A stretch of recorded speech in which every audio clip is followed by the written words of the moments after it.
Welcome to the LowCarbMD podcast. No one is beyond help. No one is beyond hope. As we have always said, we are bringing you medical information and cutting-edge science, but none of this is medical advice. Please seek out input from your own doctor.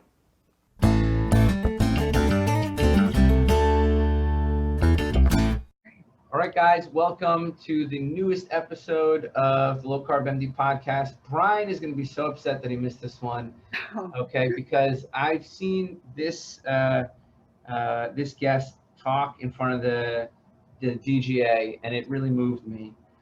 Today we have Dr. Christine Najjar with us. She is a board-certified internal medicine and obesity medicine physician. She did her undergraduate career at McGill, where she studied biochemistry. She did her master's in nutrition at Columbia while she was finishing medical school. She went on to do an internal medicine residency at UConn, where she graduated in 2019 and then subsequently got her ABOM, obesity medicine certification. So Dr. Christine Najjar, and she has an amazing health story. She's on Instagram at Doctor's Dish. So I would check that out.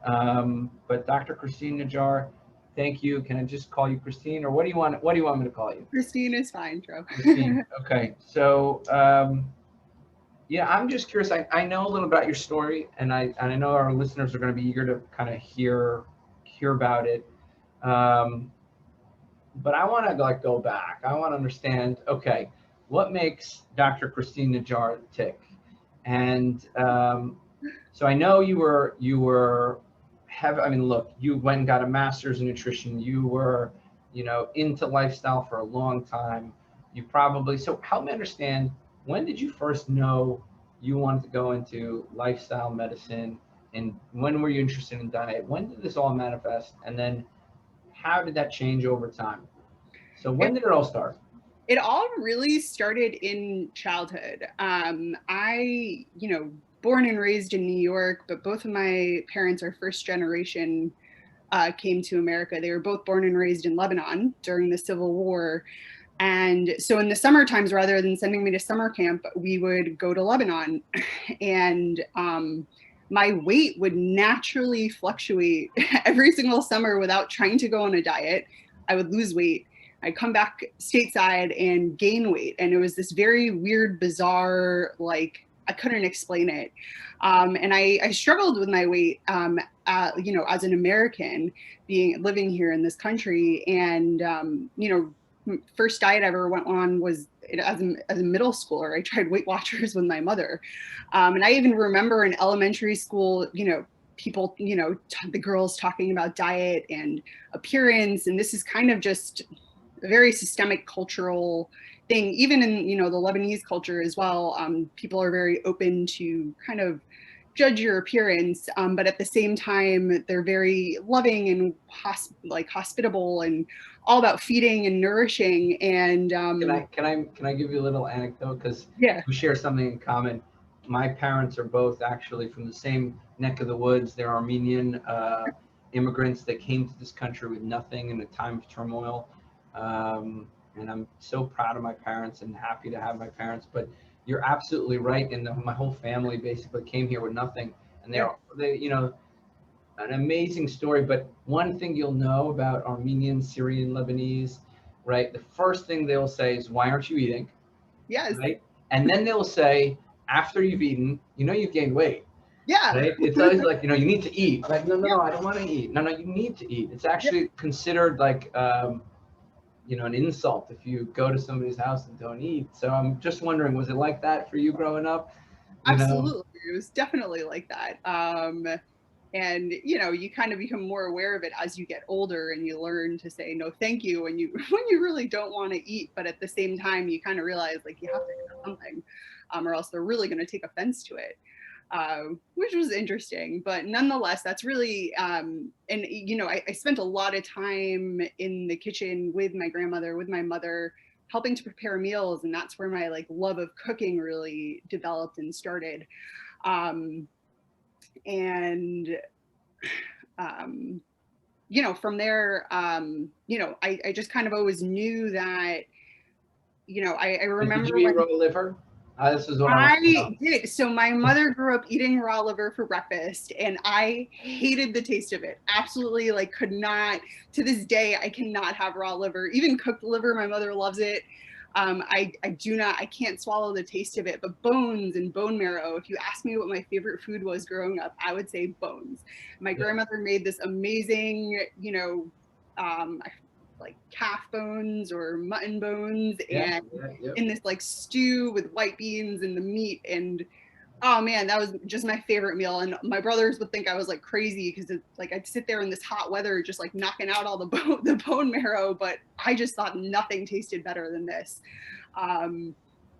And just so people understand, Lebanese, one of the signature Lebanese cuisines is raw liver. Fresh raw liver. And it sounds icky, guys. I know everybody, you know, listening in right now, all our supporters, they're like, oh my God, raw liver. But, you know, it's actually considered like it's like a treat. So to this day, just so they don't think we're weird, you know? Not so weird. You go to, you know, a lot of restaurants in Lebanon, they'll still have like the organ meats on their recipe. You can buy brain and kidney and heart and tongue and whole bunch of like all the nit bits and stuff, all the nit bits and stuff like that. So, and they make it taste delicious somehow. So that was really cool to experience that type of culture. But again, I'd always come back to the States, and my weight would kind of gain. My doctors, when I was younger, you know, told my mom that my cholesterol levels were high, and they wanted to put me on medications as a child. And my mom was like, no, I'll do anything. We'll do anything to, you know, help get it lower. So, you know, I used to eat eggs for breakfast most days, and that had to stop. We had to go to eating eggs. How old were you when they told you to stop eating eggs? I don't remember how old I was. I was definitely over the age of 5, under the age of 10. And I distinctly remember this doctor being like, you know, cereal, skim milk. And from then on, I developed this like infatuation with all the sugary cereals. And I remember sitting there like Saturday mornings, just kind of like eating half a box of Rice Krispie treats or Captain Crunch or Fruity Pebbles. And we could only have eggs one time a week. And, you know, then my mother used to make homemade lebna, which is, you know, strained yogurt. Yeah. And she stopped using whole milk and started using skim milk, and we all just like hated it and stopped eating it because it didn't taste good anymore. Guys, just so you understand, lebni is like basically like sour cream, but like 10 times better. 10 times better. It's really amazing. And, you know, kind of developed this aversion for like I never ate butter. We never ate bacon. Never really like cooked steaks at home. We'd sometimes have like some meat in some of the Lebanese dishes, but kind of grew up on the standard American diet here. And again, would go to Lebanon and I would have eggs for breakfast, and we would eat those foods, and I would naturally lose weight. And so, you know, I you know, kind of dabbled when by the time I, you know, was in undergrad, I decided to study biochemistry, specifically because I was just so infatuated and curious with, you know, what's the chemistry of our body? How do we run? How do we work? And I remember being so infatuated with the metabolism classes and just everything about human, you know, metabolism. And it was really ironic, is the first and only test I've ever failed was the first biochemistry midterm that I took. The course was like molecular mechanisms of cellular function, and I just bombed it because I didn't study it as precisely as I was supposed to. They wanted us to know every single enzyme, every single pathway. And I was just kind of like studying, you know, ligand binds to receptor and causes all these downstream things. But, you know, that really just kind of enticed me. And I got really into studying that. And I still remember the lecture where they talked about fat metabolism. They're like, yeah, this is really the key to losing weight. You got to turn this pathway on. And I always kind of had that in the back of my head while I was studying. And I wasn't super health conscious in college. I kind of, you know, ate what I wanted. I ate a lot of like egg whites and like Kraft cheese and like a lot of like random foods. When did you know you wanted to be a doctor? That's what I want to, Yeah. I'm always interested in that. Yeah. When was that switch? Because I remember 13 years old, seeing my whole like family struggle with weight, and I'm like, I have to go into medicine. I So remember, when was that moment where you're like, this is my call? that was after undergrad. I specifically went into undergrad not wanting to be a doctor because I was getting so much push from everybody in my family to be a doctor, right? You're Lebanese, you're a doctor, an engineer, a lawyer, you're something like that. And I was like, no, I'm not going to do this. And organic chemistry was my favorite subject. I really thought I was going to go into org chem, become a scientist and do a PhD. And I actually worked in 2 organic chemistry labs doing drug synthesis as an undergrad. Like that was my easiest subject. People like really hated organic chemistry. And to me, it was like, it just came naturally somehow. And after working in 2 labs, I realized I really didn't like that. And my counselor actually said, if you're planning to be a doctor, this is what the counselors at McGill would say. If you're planning to be a doctor, do not go into biochemistry because your GPA is going to take a hit. Like mine did. It did take a hit. I failed that midterm. I didn't get straight A's. Like I was always a straight A student. And I was like, if I decide at the end of the day I want to be a doctor, I'm going to just make it work one way or another. But it wasn't until I graduated medical school and I sat and did just a lot of like soul searching, what do I want to do? And it started with, being a trainer. It started with like being a nutritionist, and it just kind of like escalated, and it kept, one of my friends was like, Christine, it sounds like you really just want to like sit and help people. I was like, yeah. And Wait. So you became a personal trainer? no, I didn't. I was thinking about it. Like, okay, got it. Okay. Yeah. I was having all these thoughts about, what I wanted to do, what avenue, I was into working out and doing that kind of stuff.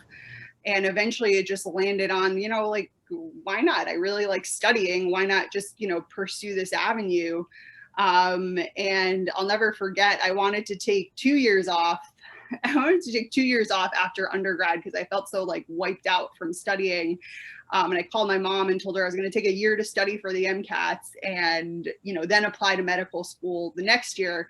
She was like, well, when's the last MCAT test for this year? And it was, 4 weeks from when I was having this conversation with her. She's like, well, why don't you just study in these 4 weeks and take it and see what happens?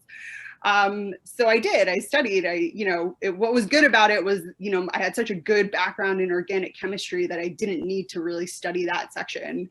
Took the MCAT and, applied to school, and, the GPA part definitely didn't make me a great candidate for US schools.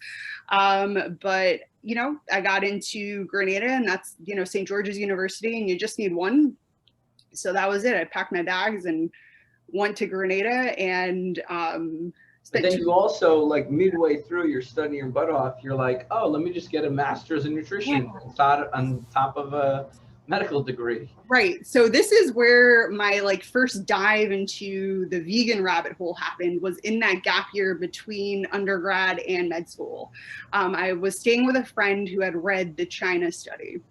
And so I read the China study and I watched all these like vegan YouTube videos and was like, oh my God, meat's going to give you cancer. It's going to kill you. Like, we got to do this. I bought the China study, gave it to like all my friends and family, and changed my lifestyle. And I was like, I really have the time to do this because I wasn't, I was working as a nanny and a tutor and wasn't, I didn't have a really crazy job. And so I took up yoga and took up veganism, and immediately I did feel better when I first started it. My skin, my acne cleared up, which now I realize is because I wasn't eating dairy. But eventually by the end of a year, coming up towards the 1 year mark, I remember my fingernails started falling apart. Like they were literally just like not staying together. And I asked my dermatologist, like, hey, what is this? He was like, oh, you probably need some B vitamins. Why don't you take a B complex? I was like, do you think I could get that from eggs? Do you think I should just like start eating eggs again? And he was like, maybe, probably. And I was like, all right. So when I went to Grenada, I kind of transitioned to this like lacto-ovo pescatarian, where I was I ate a lot of eggs and fish, mainly because I didn't feel like I would be able to have the energy. Like I didn't have the time to put into cooking the way I was when I was at home. But I still had this like fear of eating meat. I still had this like fear of eating like really fatty foods. And so I actually, did pretty well on a vegetarian, pescatarian lifestyle. I exercised a lot. I did a lot of cardio and got down to kind of the smallest size that I get down to, a size 8. And what's really crazy is if I fast forward, doing keto carnivore, I also got down to a size 8, but I was a solid 20 pounds heavier than I was as a vegetarian, which just makes, that speaks to the bone mass and the muscle mass that you don't get on that type of a lifestyle. But that, so on the island, I was very vegetarian, ate a lot of eggs, ate a lot of vegetables, ate a lot of fruit. Felt good. And, again, my disdain or not wanting to eat the meat was because I really thought it was unhealthy for me. And so So it was like a central inhibition. It was like, yes. I read this study, it looks really bad.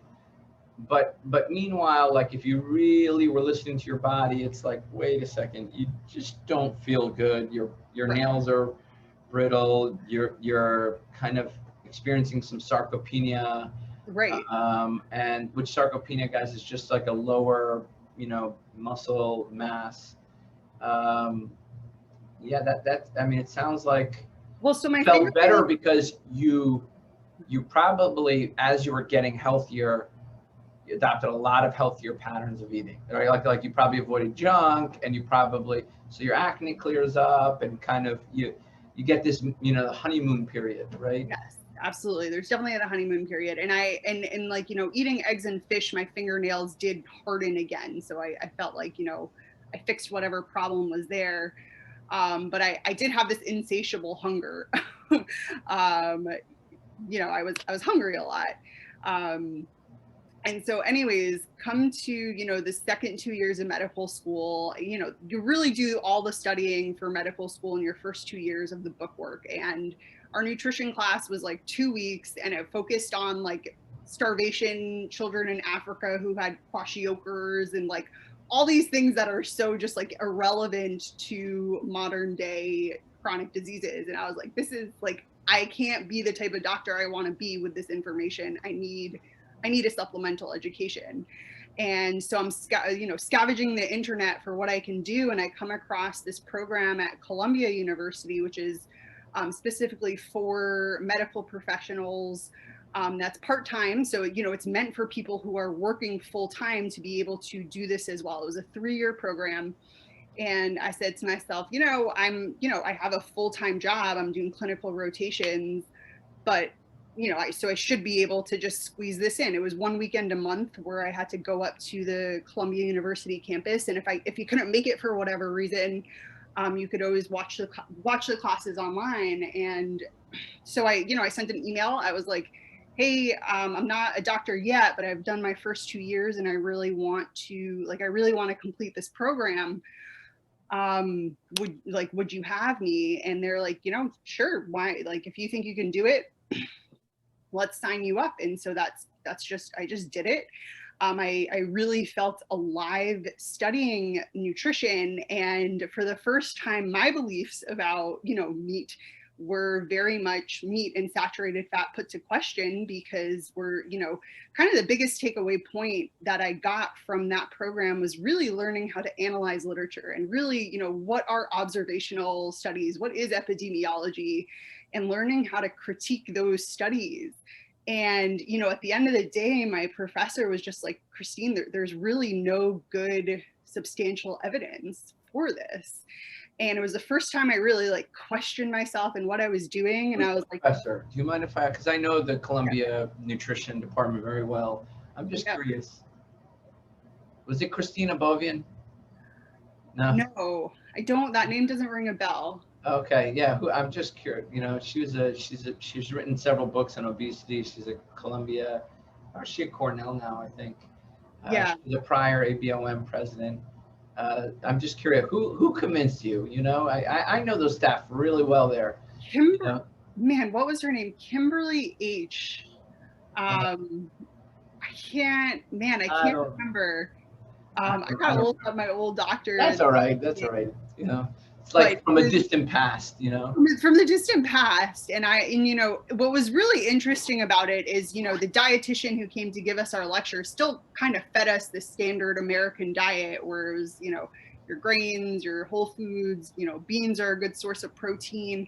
But at the same time, I was introduced to ketogenic literature. You know, we got like a couple studies on the keto diet and low carb diets. And I remember reading it, and I was like, man, it looks like this can really fix a lot of things. They were alluding to all sorts of chronic conditions, but at the same time, we didn't really dive into it. It was very much like still a peripheral, we're going to go by the books, but like talk about all these other concepts. But really at the end of the day, it was, you know, analyzing literature and understanding the dynamics of like nutritional, like the chaos that is nutritional literature, like just chaos. And what was really cool about the program is, you know, even though it was supposed to be a 3-year program, I really, I fell into working with a bariatric surgeon at the hospital. I was doing clinical rotations, who was looking for somebody to do a study to help him with a study on anemia as a long-term outcome in bariatric patients, bariatric surgical patients. So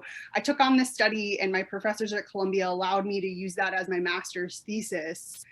So half of my master's thesis was on anemia in chronic disease after bariatric surgery. Just so you guys understand, when we cut out a part of the stomach, right, what we're doing is removing your ability to absorb carbohydrates, fats, but also nutrients. So you can get, correct me if I'm wrong, it's typically an iron deficiency anemia that develops, if I'm not mistaken, sometimes B12 even, you know, kind of B12 mediated. But is that true? Because you're preventing, you're bypassing the absorption of those nutrients? Absolutely. Right? That is correct. And even more so in the Roux-en-Y, the gastric bypass, which was the focus of the study I did. And so I was able to complete the 3-year program and the 2-year program because I was able to work it out with this doctor, this bariatric surgeon, to get this study done. And they let me do the second half of my master's thesis because you just needed hours. It was, you know, my experience with obesity and weight loss as a medical student. And so I really kind of documented all my experiences with the whole bariatric surgical process. And I was like, man, this process works really well for like some people, but it's almost kind of like there's not much triage that goes on beforehand in terms of like, you know, how like, are these people really going to have good outcomes? Because, you know, a lot of times a high percentage of people will regain weight and then they're even worse off. Because they have all those nutritional deficiencies. And so kind of the point of my thesis was like, you know, I think we just need to like go through this process a little bit, you know, more with a little bit more triaging, because everybody was kind of let through. You know, it wasn't really hard to get approved for the surgical procedure, even though they kind of made people go through all these checklists. But anyways, that's when I started reintroducing meat into my life, because I was like hearing all of these, you know, different conversations. But I wasn't, you know, I was getting sick. Like it wasn't because of the meat. It was just because I think I was really confused nutritionally wise about what to eat. And I was still kind of trying, you know, I still incorporated a lot of carbs in my life because I thought that's what I needed to do. And so, you know, I start residency at this point, and my first year of residency, I'm like the sickest I've ever been in my life. Between the stress and I was really I like put myself on a very low calorie diet. Like I was eating under 1,000 calories a day. And I knew how to do that because I had really helped. Part of what I was doing with this bariatric surgeon was nutritionally counseling his patients. I was kind of stepping in as a dietitian and helping come up with meal plans for those patients. And, you know, they need to be on pretty low calorie diets and stuff. So I knew how to do all that. I knew all the, you know, swap the rice with the cauliflower, swap the pasta with the zucchini noodles, and all these kind of little hacks you can do. And so I was really into meal prepping and stuff during my first year of residency, and I would take, 3-4 hours of my day off to plan out all my meals. And my breakfast was 300 calories and my lunch was 500 calories or 400 calories. And that gave me 500 to 600 calorie leeway for my dinner. And I just broke. Like, you talk about starvation after being on a low calorie diet for a really long time. I was in full blown, when I finally discovered Ansel Keys and his starvation diet, I was like, man, I had every single one of those symptoms. I had irritability, insatiable hunger, cold. I was cold all the time. And I just felt broken. I developed eczema. I was getting hypoglycemic episodes, like low blood sugars in the afternoon if I didn't eat my lunch. And I know that if I'd gone and gotten blood work, I probably would have been, very much on that diabetic scale. And this is on a low calorie, what I thought was a healthy whole food diet. And that's when I discovered, Nina Takels and Gary Taubes and Jason Fung. And this is towards the end of my first year residency. And I read these books on a vacation. And I was like, I got really angry when I read The Big Fat Surprise, just angry from the heart of heart of being angry. I was like, oh my God, I went to medical school, I got a master's in nutrition, and nobody explained it this simply and straightforward. And I got back from that vacation and I was like, all right, that's it. I'm going to start eating bacon and butter and I'm going to just see what happens.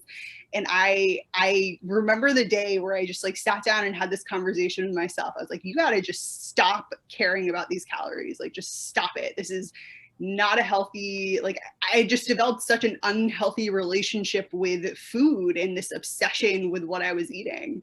Orthorexia, it's probably what I was going through. And I just stopped.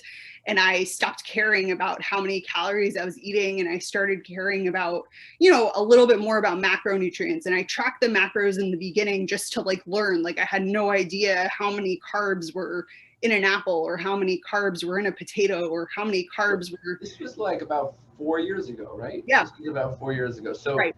So now you're trained as a doctor, you're trained as a diet, you're a master's in nutrition, you're counseling bariatric patients, you've researched anemia and bariatric surgery. I mean, you're an academic. Yeah. You're the pinnacle of nutritional knowledge.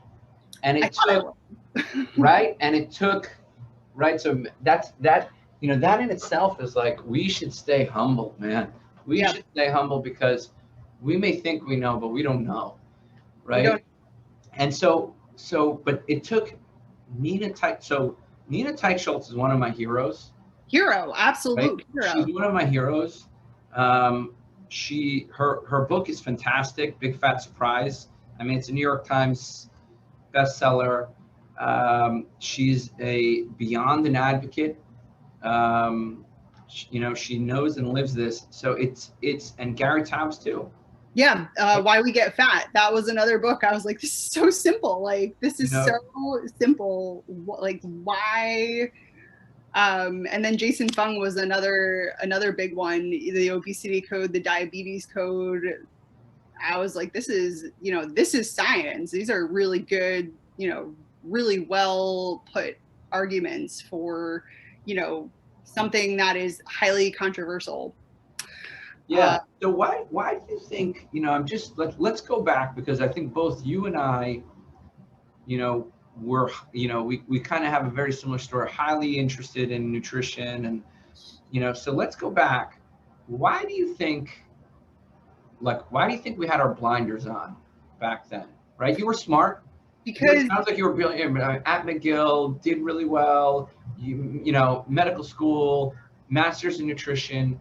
It's not like you didn't have intellect.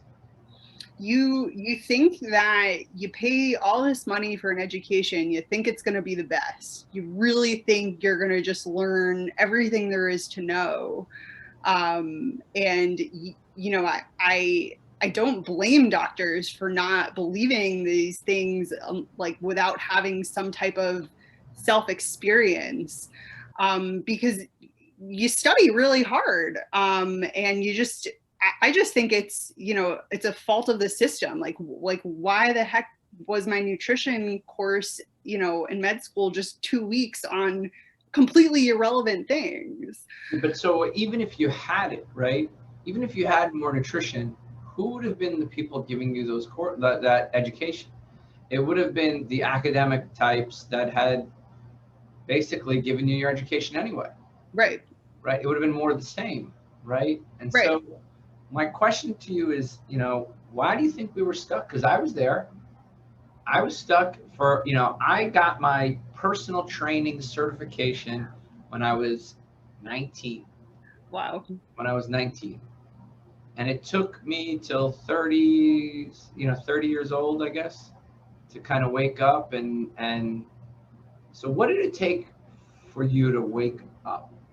Honestly, I think my brother had a really big influence on me. My older brother, we kind of influenced each other. When I went vegan, he went vegan and was like, wow, my energy is totally different. But like myself, it didn't like sustain long term. He got really into the biohacking world. And these biohackers, I think, really figured it out a lot faster than the doctors. And he, you know, way before I read The Big Fat Surprise or Gary Taubes, he was doing keto. And I was like, man, I really don't know about the saturated fat. Like, I know I you know, I know I did this master's course in nutrition, and they're saying saturated fat doesn't affect heart disease. It doesn't affect stroke risk. It doesn't affect these things. But at the same time, in the hospital, everybody who comes in with an MI or even that was controversial, right? Even that is new, because Yusuf just did the, you know, the 21 country study, right? So he, you know, so the Pure study, so, and Andrew Mente, right? They just showed that, because up until this point they ignored it. Right. They ignored all the data, and it took bold people, right? So like the fact that your dietitians in this Columbia program actually told you that, I'm surprised, you know. It wasn't that it was no harm. It wasn't that there was benefit to it. It was that there was no effect.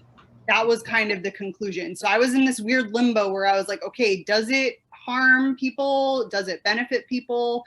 I still didn't know, but I was erring on the side of harm, because my experience in the hospital was, you come in with any kind of cardiac symptoms, you go on a cardiac diet, which is a low fat, low salt diet. Like, yep. I was like, you know, if there was something more to this, wouldn't you think they would change it in the hospital? And here I have my brother who is like on this like really like, you know, high fat diet and thriving. He's like, this is the best thing I've ever experienced in my life. He's sending me podcasts from Dominic D'Agostino, and some other, you know, people in the biohacking world. And I kind of don't know what to do with the information, because it's going against my clinical experience. Well, not clinical experience, it's clinical convention, right? Against yes. Clinical convention, because your own clinical experience is that I mean, your muscles, bones, and nails were falling apart. Yeah. Yeah. So, and the patients with standard of care were getting anemia, right? Yes. This is your clinical experience. Yes. Right. So I mean, I think, how do you think, you know, I just put out this case series showing that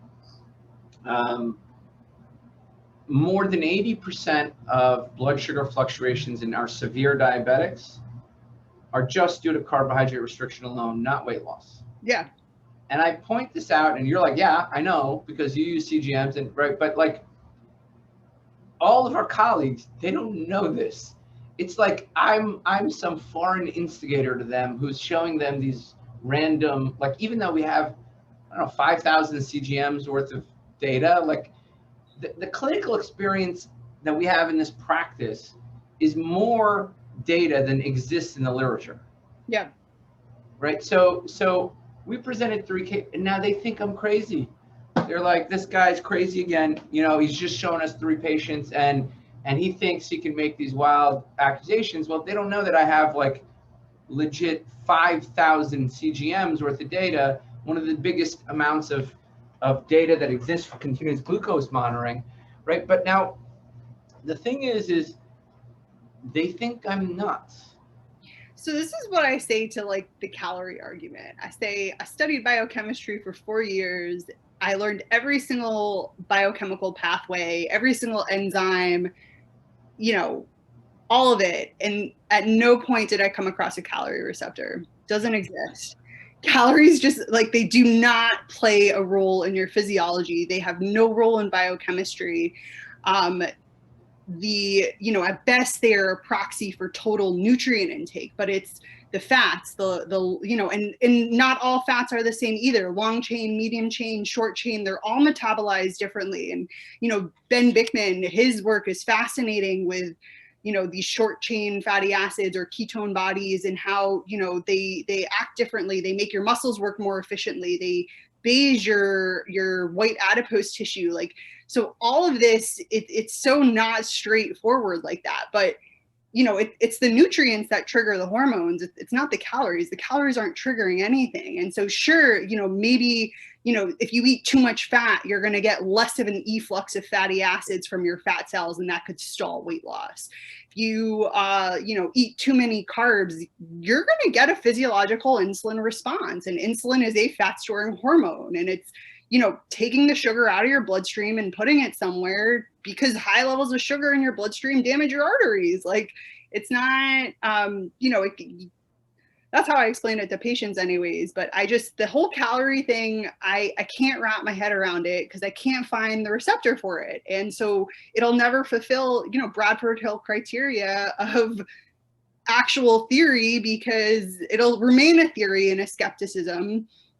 But it can't become fact because there's no plausible biochemical or physiological mechanism for it. That's just how I think about it. So our colleagues, right, and the convention, the academics, they think this is crazy. It's all energy. It's all calories, right? So this is what they think. And even when I present them, here's a couple of our patients that one medical student saw during her rotation with us and decided to write up, 3 patients she saw during her internal medicine rotation with me. She's like, I got to write this up. Yeah. And she writes it up and she puts it into the literature, and people are like, well, you can't make generalizations. This isn't consistent with the data, because this is what I've seen. And I don't want to fall into this trap either, but they falsely believe that weight loss and energy is the mediating principle behind diabetes, right? So, but even when I show them data, they're like, no. Like, so, and if you, and that's captivating. Like, they're captivated in their space, right? I have the world's most premier obesity researcher who's going to be on the podcast next month. He found the FTO gene. He's written articles on, on everything from protein gradients to energetics to calorie restriction. And he doesn't understand carbohydrate restriction. So what do you think, why do you think this is? Because I think, why is the academic nutrition world stuck, and why were you and I stuck? Why do you think you and I were stuck, and how do we prevent that? How do we prevent that from happening again? Because I'm terrified. I'm like, I see how ignorant these people are, and I'm like, but they're brilliant people, right? They're brilliant people. They're not dumb people. You're not a dumb person. You clearly were brilliant. But how do you not be stuck? I think it's more about, not focusing on changing their minds as much as the patient that's coming in front of me asking for help. My weight loss started after I doubled, maybe even tripled the number of calories I was eating, because I was in starvation mode, like hardcore starvation mode. And I see that a lot in people on chronic low calorie diets. And you just kind of, you preach what you know. And I don't, It's just, what's sad is I think the change needs to come from an educational level, educating medical students on this other, I would think more physiologically appropriate mechanism for how food interacts with our body. And it's just more specific to talk about nutrients, glucose, fructose, medium, short chain, long chain fatty acids, even individual amino acids are all, trigger different various things in our body. And you can't ignore that. And you can't just generalize that. It would be, are the founders of biochemistry. There's a really fantastic little tiny short book. It's called Ketones, the Fourth Fuel. I forgot who the author is, but it really goes beautifully through how the, glycolysis was discovered, Krebs cycle was discovered, and eventually ketones were discovered. And it's just like this magical history of biochemistry and metabolism. And to just kind of consolidate all of that into like talking about calories and this energy balance is just, it's so almost like belittling these scientists who work so hard to discover how our bodies work and function. How do you think we are, like, I see these brilliant people who are energetics, what I call energetic zealots. Yeah. I see people who are vegan zealots, and they're not dumb. I read Gregor's book. I've read all the books. Oh, I couldn't get through Gregor's book. I was like, there's too much epidemiology in there. I was like, no, I read it. And let me tell you, when I read the book, I thought to myself, wow, I see myself in them. They're inspired to use lifestyle over medicine. Yeah. Okay. But they're just a little hypnotized, right? They're a little stuck. And I read books from like Herman Poncer, and he's brilliant. Yeah. The guy's not dumb. Yeah. Right. He's smart. And but I can, both of these people, I think to myself, wow, they're awfully stuck. Right? They're awfully stuck in their mindset. And I just think to myself, and I'm just shooting the shit with you here, excuse my language, Jack, you can edit that out if you need to, but how do we prevent now, like now we're keto, low carb, we acknowledge low carb, we acknowledge keto, we acknowledge the benefit of meat. How do you prevent being, one, how do we unstuck them, so to speak? And how do we prevent ourselves from having our blinders on and being, quote unquote, they call us the keto zealots, Well, I've been humbled, even on this keto journey, humbled many times with some weight gain and some, loss of muscle mass. I got into the fasting rabbit hole and was fasting a lot without exercising at all, and stepped on a body composition scale. And I was like, oh my God, where did my muscle mass go? And so, had to change it up. And so it's like the journey just evolves. It's a constant evolution. And it's not like I felt bad when I initially went vegan, but it clearly wasn't what my body wanted, because my fingernails were falling apart. And I think it's, just how do you feel in the objective data, really tracking markers, like using a CGM to be like, well, what's actually happening with your blood sugars, and using objective data to like help guide individual people. I think it's much harder to change the minds of the masses, which is like really unfortunate. and I see all these like Twitter battles and wars, and I don't really get into it, but I read it, and sometimes I'm just like shocked by them. I'm like, how are these incredibly intelligent people not kind of like seeing the physiology and the biochemistry behind it? And I don't have a good answer for what to do and how to unstuck certain people. I think people have to want to be unstuck and have to want to be humbled. But egos are egos, and sometimes people have really big egos.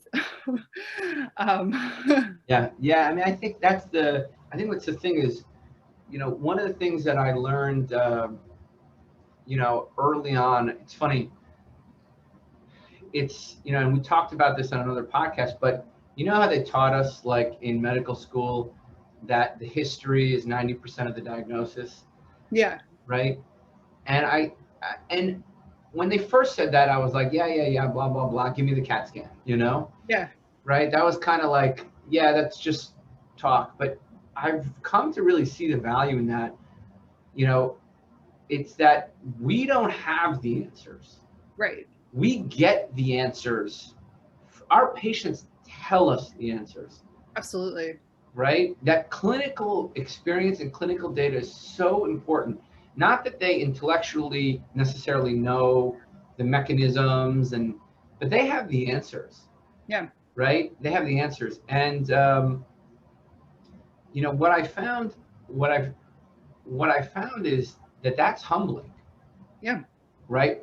That's humbling, and that's missing in medicine and science. It's not that I know better. It's that I'm listening to my patients and seeing they are asking the questions for me. Yeah. Right? When we are seeing blood sugar fluctuations, right, on these CGMs, I didn't ask the question like, oh, is weight loss what drives it? Right? They showed me. Yeah. The patients showed me. I just paid attention. Yeah. Right? And so I think part of the reason why medicine and science is stuck is because we stopped listening to people and patients. And so, you know, you counsel people. So how does it look like? How do your, so here you are, okay, 2019, you graduate, you go down this rabbit hole of, Ben Bickman, Nina Teicholz, all of my heroes, Jason Fung, Yes. all these, Gary Taubes, all these people. How does that trickle into the way you practice, right? Because the last time you told us, like, okay, you read the China study, you're like, oh, I got to give this to everybody. Yeah. So how do you approach diet now, and how do you approach patients now that you kind of you've been on both sides of the spectrum, and how do you go about, how does that look like when you sit down with patients? What is it? What is it? And then you went off to get ABOM certified, which tells me like you're still interested, even to this day, even at this moment, you're still like highly motivated, Yeah, absolutely. So what happens? How does your approach change? I ask people what they eat. It's that simple. I ask them what they eat, and that's what I try to tackle first. Like, if you're not, so many people come in with fatigue, like, I'm tired. I'm like, okay, like, let's get a sleep study, but like, what are you eating? And they're eating simple sugars with all their meals. And I say, okay, like, let's stop that. Even without a CGM, and miraculously they come back, oh, my fatigue's gone, I don't have to take a nap in the afternoon anymore. And just meeting a patient where they are in, wherever they are in their journey, and just making small tweaks, getting blood work to see, are they insulin resistant, are they insulin sensitive, how much muscle mass do they have, and that I can help gauge how many carbohydrates this person can actually tolerate.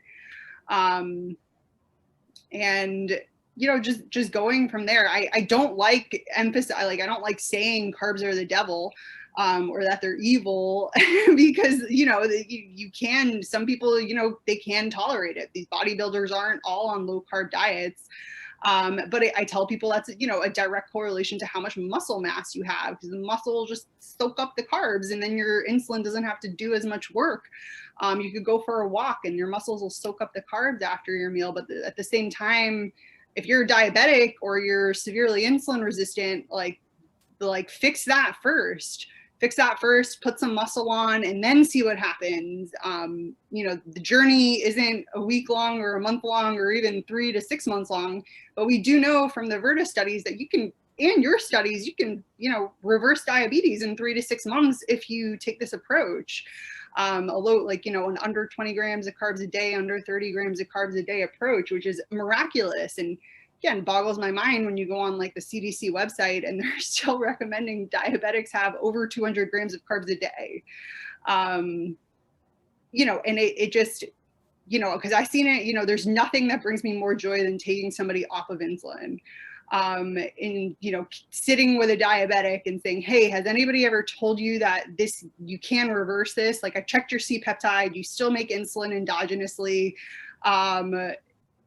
Like, you can get off of insulin if you want, you just have to change what you're eating. They say, well, how long do I have to change it for? I was like, well, with this kind of history, probably a really long time. Like, you can adopt fasting, you can build muscle mass, and you could add things back in eventually, but like, get at this for the long haul, 6 months, 1 year, see how you feel, and then decide if you want to bring these things back.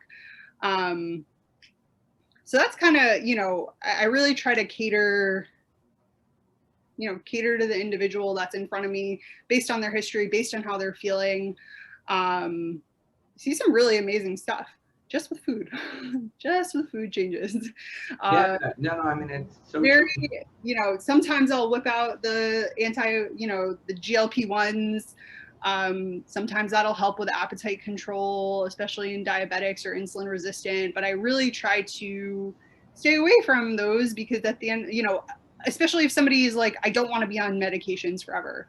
All of the weight loss medications, all the studies show that once you come off of them, the weight comes back on. And so that's always, right at the beginning, you talk about the risks and benefits. That's, one of the, that you're going to have to be on this long term. If you're okay with that, I'm okay with that. But if you really want to battle this and attack this with lifestyle changes, you can do that too. It's just a matter of how much time and effort you want to put in. There's no magic pill.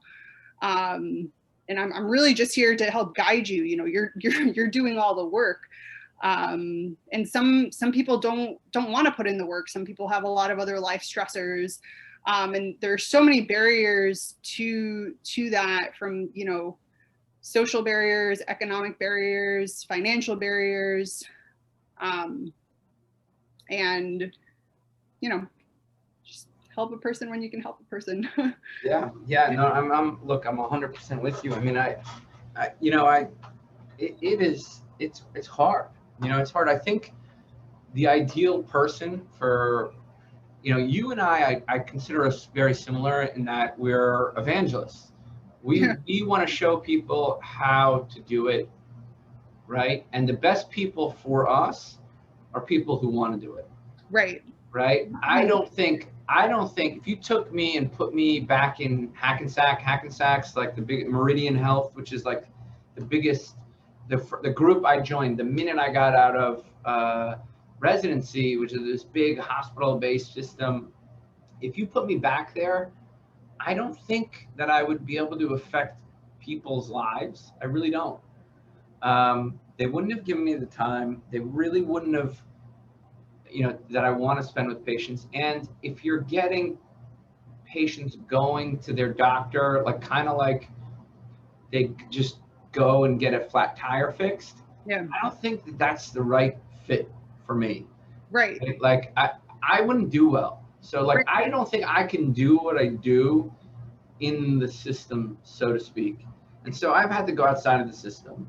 Yeah. And who's your ideal patient? Like who's your, I'm guessing you're going to say that's the exact idea, like we have probably the exact same thing, but I got to be honest, I don't think I can do what I do with everyone. They have to, not that they have to want it, but like they have to value this approach, because most people just want, most people want to change, but when you tell them how hard it is and that it's long-term and it's maybe lifelong, that message is scary. Yeah. The whole sustainability factor behind low carb, and I got so much beef, I changed to this lifestyle in residency, and I got a lot of beef from attendings and people just being like, it's not sustainable. Nobody wants to do that forever. And I was like, man, I can't imagine going back to my old life because I just feel so good. And, the longer I'm in it, the more I'm like, no, this is more than sustainable for me. And so, the ideal patient is somebody who just thoroughly wants a way out of the system. wants to hear that they can do it and are motivated to do it. And that's not everybody, because our system was built around quick fixes. And some people just want a quick fix. And they don't want to hear that they can, you know, be accountable for it and they could do something about it. And it's a bit of a slippery slope, because you have all these other ideologies. You know, a lot of people look at nutrition as like an ideology, and you know, there are extremes on both ends, and you know, talk about vegan, vegetarian extremes, people not wanting to like reintroduce, you know, high quality protein into their life. That could be a very significant barrier, and they don't like hearing that.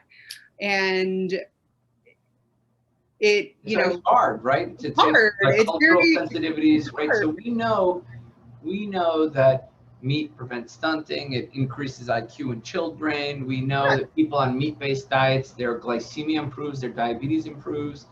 But it's hard because people have, you know, religious beliefs, moral, ethical beliefs, and we can't always just do like, I can't tell people how to live their lives. I don't know how to live their life. Right. I can just give them the best guidance I can. And it's hard. It's hard. You know, especially I think in the system, you know, it's really hard because they may not be ready for it. Yeah. They may want to do it. They just may not be ready for it. Right. And it can be a really slippery slope. Like imagine I came to you after the China study and I'm like, you got to eat meat. You know, you. Right. Like you'd be like, no way, I'm not doing that. You yeah, know? Absolutely. So, and you know, go ahead. Sorry. Yeah, no, it definitely can be a slippery slope. But I just, you know, to each his own. At the end of the day, I can't force somebody to go home and change their behavior. I can just support them if they want it. And guide them with the knowledge I have and point them to, you know, other educational resources. It's like, you don't believe me, like read these books, listen to these podcasts, go on these websites. We're definitely not at a lack of information. It's just, you know, what's Dr. Google going to throw at you when you put in the search, you know, don't trust Dr. Google. So, you know, and I just try to like speak to the benefits of it. You know, because you can, I think at one point, probably even as a vegetarian, I probably was in ketosis. Like, you know, I was grinding pretty hard. I was losing weight. And so it's not impossible. It's just a matter of, you know, if you know, how long are you going to try it for, and when are you going to pivot, and, you know, what's going to get you to pivot.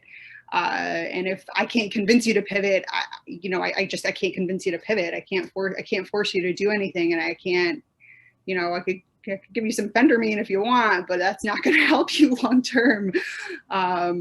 So it's definitely, it's not always easy. It is a slippery slope, and, you know, the ideal patient's just somebody who's open and willing to try new things. And, I like to think that advice I give, if you follow it, it'll work out. Sometimes I'm even shocked, you know, sometimes I have to pivot my advice. But that's kind of the cool part about working one-on-one with somebody. You know, you go with something for as long as it's working, and then when it stops working, try something else. Or, you know, all these things are levers, all the macronutrients, resistance training, sleep, stress reduction, all of them are levers, and you got to just pull on the levers when you're ready to pull on the levers. And, you know, even getting into other biohacking things like red light and near infrared light, on all these like different therapies that I'd never heard of. I'm just like starting to learn about them. All of them incredibly fascinating. And I just think like, I'm still learning, I'm still reading books. I can't stop reading books because I'm just like, what else don't I know?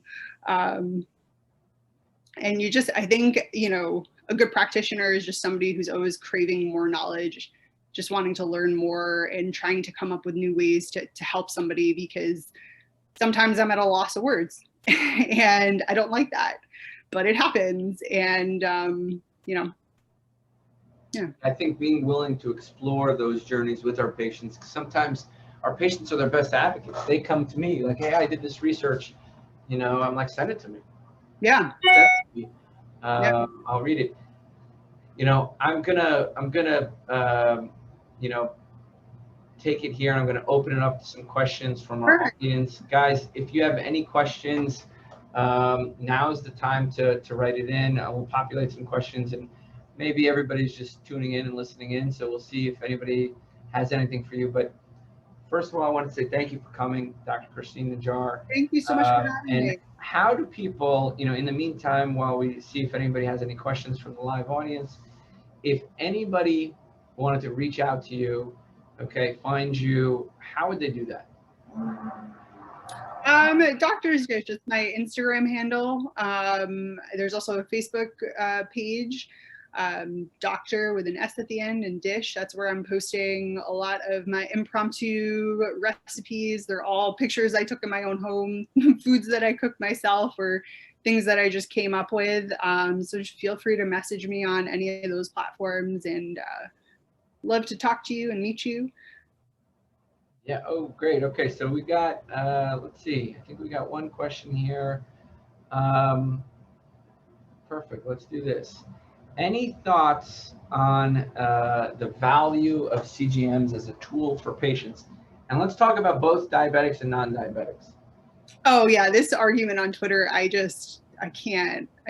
They're incredibly valuable, especially when you've got studies that show hunger, which is, you know, definitely the biggest symptom. I call it a symptom. Like, that's the first symptom that you want to get rid of when you go on any weight loss journey, is cure your hunger, so that you can go longer periods of time without eating, or, you know, to give your body the nutrients that it needs, and just kind of listening and intuitive eating. And so I think that those are incredibly valuable tools. Even for non-diabetics, you just, you know, why not learn your body and how foods respond and react to you, because it's so highly variable from person to person, not only based on body composition, but also your gut. And we just don't know about the gut and how to even study that and discover that. But there was this really great article I have somewhere in my pile of literature that shows that, you know, a banana is going to respond differently in different people, and sometimes you can trace that back to your gut flora, which we just don't know much about. But I think CGMs are incredibly valuable tools. I think, you know, companies like NutriSense, I believe, I think those are really kind of like frontline tech companies that are going to do really well, because those are, you know, even what you're doing in your practice by providing them to people, even if it is just for 2 weeks, like, you know, see what happens when you eat those foods. See what happens when you eat a watermelon by itself versus at the end of a meal after you've eaten all this like protein and fat. I think it's fascinating, and I think it can, you know, give a lot of insight into how your body is handling food. Yeah. I agree 100%. Everybody was saying thank you. Thank you, Chris, Cornell, Vic, saying thank you. They love your content on Doctor's Dish. Dr. Christine Najjar, thank you so much for joining us. It's been an absolute pleasure. Hopefully we'll be seeing more of you. Thank you so much for having me, Tro. Absolutely. Hey everyone, I wanted to let you know about an upcoming conference that really had a huge impact on me, that's helped me on my journey and helped me to really understand metabolic health and what we're doing to make people healthier. And so I have my friend Doug Reynolds, who's the boss, who's putting on this conference. So Doug, tell us about the conference that's coming up, Low Carb USA, San Diego. I love it because it's right next to my house and I get to sleep in my own bed and come, but maybe I get to stay in a hotel this time, I don't know, and I get to speak. So man, it's awesome that we get to all meet up together and build community. We all know how important that is. So Doug, welcome. Tell people about what you're doing. Yeah, I mean, thanks, Brian.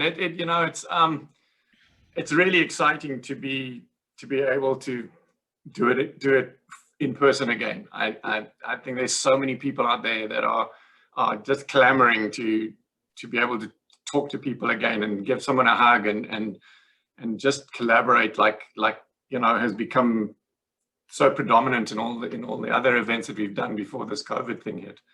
One of the things that's come up when COVID hit, we couldn't do it. So then we flipped over and did virtual versions of the San Diego event and the Boca one. And we had a lot of people actually sign up and become a part of that. And so what it has done for us now is make us understand that the live stream component can be very effective for people that can't make it to the event. So this is the proper live event, and I think I want to make this very clear to people that I think they think it's like so many people have asked how many of the talks are going to be virtual and how many are going to be in person, and the answer is every single one is going to be in person. So we will have a live stream component. People will be able to access it via live stream, but all the speakers will be there in person. Anybody that hasn't been able to make it obviously just hasn't made it into the lineup. And I think that's really important, and it's really exciting that we've got all of these people coming out, and some really good names. Gary Taubes has been a stalwart with us. He's like always supported us. The first guy to say, let's do this. You obviously, Rob Cybus, Tro, Tony Hampton, Brett Scher, Dr. Ben, Amy Berger, Diana Rogers. I'm really excited that she's, on the sustainability side. I'm really excited that she's able to make it this time. We've been trying to get her to an event of ours for a while, and this is the first time. Andrea Salcido is a really, really amazing. She did one of the Grand Rounds talks for our SMHP, and she's a gynecologist. We've had a lot of comments from people from the feedback forms and stuff saying that you should get a gynecologist in. So now we have, Michelle Hearn was a potentially Olympic athlete who just like crashed and burned on carbs. And she's a dietitian, and she found keto and eventually basically carnivore. And it's cured her to the extent where she's training for the Olympics again. But she wrote this book called Dietitian's Dilemma, because everything that she'd learned as a dietitian she wasn't doing anymore in order to make herself healthy again. And so it's really cool to have a real dietitian's perspective of the problems that they have. She's basically left that vocation because she just couldn't function in the hospital environment, and that where she was. She was not allowed to speak to people about low carb. And so that's a fascinating story. Dr. Gurpreet Pada, I think you might have even had him on. Yeah, he's doing amazing stuff with pain management. He's just one of the most incredible people. Yeah, it's amazing. Marco Cuzella is I don't think he's a legend. At least in this one. Yeah, he's a legend. I worked with him in deprescribing the textbook chapter, and he's phenomenal. And he's struggled with metabolic disease, even though he's a long distance runner, and he was able to get soda out of the hospitals that he's affiliated with, and that's a huge task. Yeah, that's a huge money maker. So yeah, so many great people, and I think the big thing is just being able to sit down. I know. For me, being at Low Carb USA, the first time I was able to sit down and have a cup of coffee with some great leaders that were just there, and they just are there to talk. And so there's so much great information. Anyone else we need to talk about, Doug? Steve Finney is the latest addition to the lineup. I've been chatting with him for a while now, managed to get him on board. Dave Feldman as well. He wasn't sure if he was going to be able to talk because of this research that he's got going on, that he might not have been able to actually speak in public. Arthur Agatston, I think, is going to be fascinating. I did a podcast interview with him the other day. I didn't even know until very recently, but he's the guy that discovered or defined the calcium score. It's actually known as his name. Yeah. And the South Beach diet. He's done so much work. I mean, he's always trying to make people healthy, and he's doing a lot. So yeah, it's just great the amount of talent you pulled in, and we've got the whole, for those people that know about the SMHP, which is kind of the other hat that I put on, the other organization that I run, that nonprofit, pretty much the entire board of directors for that is going to be at this event, either speaking or at least present. And then, the other committees, we've got the panel of advisors for the clinical guidelines. You're you're on that panel. It's just, there are so many, it's just going to be so many fascinating conversations that are going to go on over that weekend. I can't wait. Yeah, and it's just, and you're also bringing a lot of vendors, like Keto Mojo is always there, and a lot of good people. Yeah. And so try different products, and you know, there's some great Restore program who's doing some great work through your program and really getting it out to the masses. There's so many great people coming out, so I would highly recommend it. And I worked out a deal with Doug because I want people that, you know, sometimes finance is a issue for people. So I said, Doug, look, my people need a discount, our people need a discount. So what do you work out for us, Doug? So yeah, we've got it. If you use the code LowCarbMD, it gives you 20% off every, and it's not just the ticket. For those people that sign up for the dinners, for those people that require a CME certificate, whatever they add, whatever their purchase is, the total amount, that 20% comes off that total. In the past, when we gave discounts, it came just off the ticket price. But it's not that great a guy. It's actually just that it's easier for me to manage. To take it off the total, but yeah, as a result, everyone else scores, right? So that helps too. And then, is that for people who come in person and online also? Correct. Yeah. Right. So whatever is in your cart, basically, that discount comes off the total. And the other thing is, one of the options in the upgrade options. So if you only buy the ticket now, you can upgrade and buy the VIP dinners later if you want to join us. Or you can, if you signed up for the live stream and you wanted to upgrade to in person, because now you realize, hey, everybody's traveling and actually I think I can do this. Then you can still use that code on your upgrade options as well. So you can still get 20% off. If you decide later. So if you buy the live stream and later, you know, in beginning of August, you decide you want to actually come in person, you can utilize that code again then for the upgrades, and they will apply, which doesn't happen for anybody else. So. And what are the dates? 26th to 29th of August. Awesome. And it'll be live. And if you want to stay in your hotel, I think, can you live stream it from your computer wherever you're at? Yeah, so that's the thing, is it didn't used to be like that either, but you know, I think every time we do this, we improve it. So now somebody that's in person has access to the live stream as well. So if they want to watch part of it, you know, in their room or something, they can. We would really prefer that they come down and you know, sit in the audience, but if for some reason that's not possible, they can watch it, or they miss something, they can go back and watch that evening or something. They can, you know, watch a talk that they missed or something like that. And then they get access. They get access to those recordings after the event, and then within about 2 weeks, we normally are able to get all the individual videos of the talks populated on that site as well, and they have access to that forever. So yeah, it's great education. I think being able to, because even being there, I've had times where I want to interview someone or to spend time with someone because they're coming from South Africa or something, and I miss a talk, and I was like, oh shoot, I want to see that one. And so it really does free you up to say, okay, I'll hybrid. You can sit and go down. You can talk to people. You can, you know, watch it later that night or on the weekend, because a lot of us are really busy. So that is outstanding. I'm really glad. That's a huge improvement for sure. And you know, and some of those talks you're going to want to watch it a couple times to make sure you absorb it all, so you don't have to feel like you have to take notes. And Doug hates people taking pictures in the meetings, and because it's distracting, you know, for people behind them. So you'll have access to the talk, the PowerPoints and all that kind of stuff. So I think that's really huge. So hey, everyone, thank you. I think this is a huge thing. The reason I had Doug on, we have no financial interests. You know, it's really just because I know the benefit of this and how it can help people trying to live a better life and getting on track. And I know it helped me immensely and changed the course of my life, really. So Doug, thanks for all you're doing and continue to do. And you're making a massive impact. So Low Carb USA San Diego, I would highly recommend everyone come out. Appreciate that, Brian. And thank you for what you're doing. I mean, it all started at one of our meetings many years ago, but I'm so glad that you made it to that meeting, because you're doing great things now too. Thank you.